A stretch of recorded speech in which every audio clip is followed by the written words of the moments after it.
Hello. These past few weeks I have received, sent and forwarded many images, gifs, video clips and pictures that have been circulating on social media as we deal with the coronavirus and the consequences of social distancing and lockdown. Some have been mind-blowingly complicated and professionally filmed, others have a far more homemade quality about them, ranging from those which should be given a U certificate suitable for all to those of an 18 rating. There's been a real mixture. From ones that are just very silly, to those that manage to be both funny and profound at the same time, to others that are completely outrageous, but nonetheless full of truth. To be able to make us laugh and lift our spirits in difficult times is a gift that we gratefully receive and share. My favourite so-called religious one is a simple cartoon drawing by Tim Wakeling. It features a shot of a computer screen that is obviously in the midst of a Zoom meeting. There are 12 boxes with participants in 3 rows of 4 each, which include the participants' names. Matthew, James 1, John, Peter are on the top row. Below them you will find Bartholomew, Andrew, Philip and Thaddeus. The bottom row's participants are Simon, James 2, Thomas and a blank box. As well as the names of the participants, you see their faces. Out of the blank box, the name Jesus can be seen, with him saying, "Hey!" Simon's response is, "How on earth is he in the meeting?" Whilst Thomas expresses his doubts by saying, "Unless he turns on his camera, I will not believe it."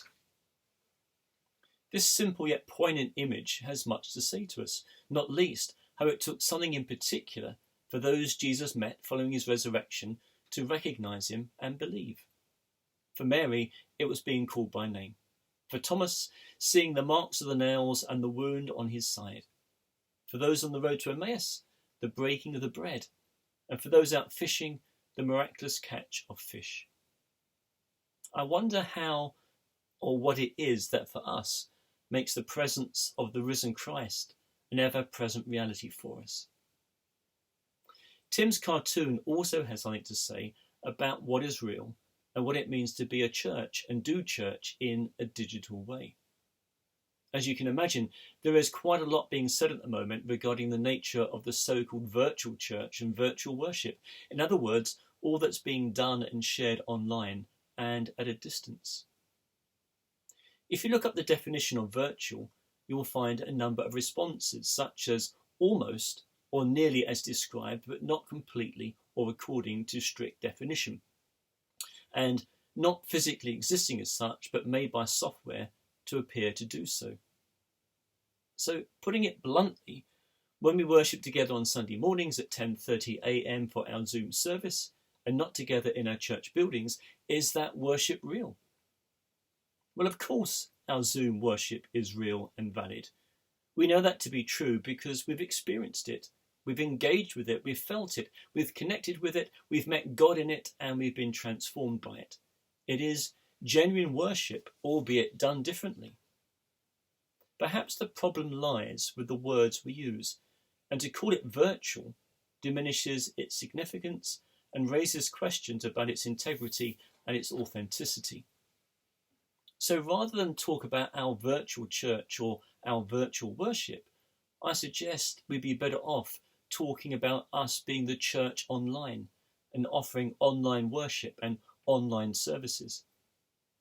When we had to vacate our church premises, it was stressed very strongly that although our buildings were closed, the church was still very much in business. The church is alive and kicking in our homes, scattered within our communities, in the same way that those first Christians met.